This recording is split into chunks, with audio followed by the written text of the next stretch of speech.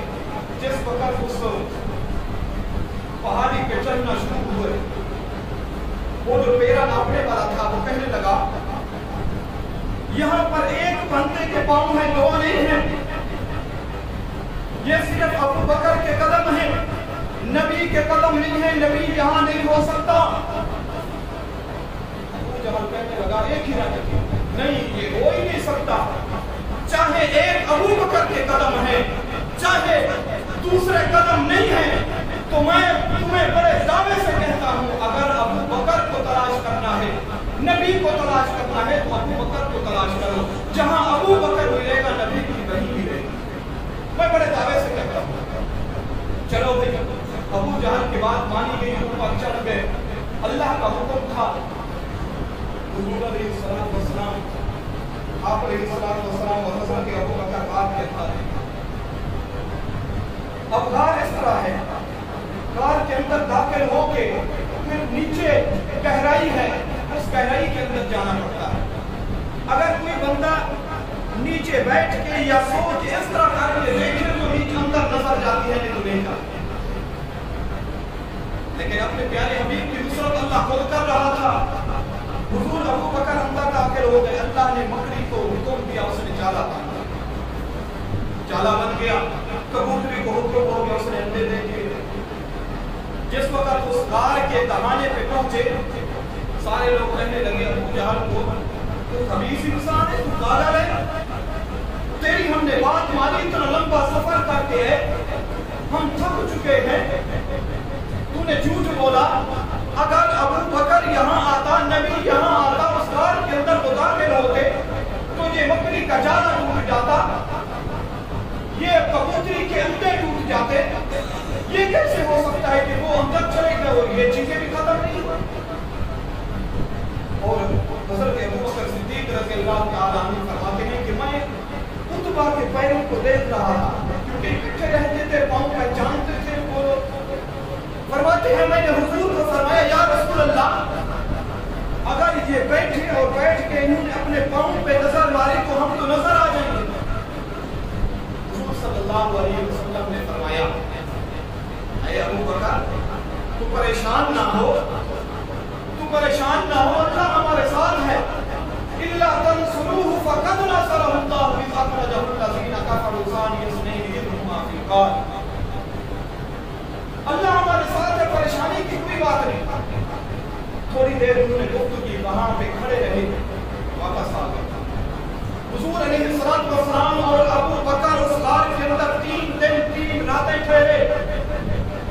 غار کے اندر ابو بکر حضور سے وفائی کر رہا ہے, اپنی یاری نبھا رہا ہے, اور غار کے باہر ابو بکر کی اولاد نبی کے ساتھ وفائی کر رہی ہے اور اپنی دوستی نبھا رہی ہے.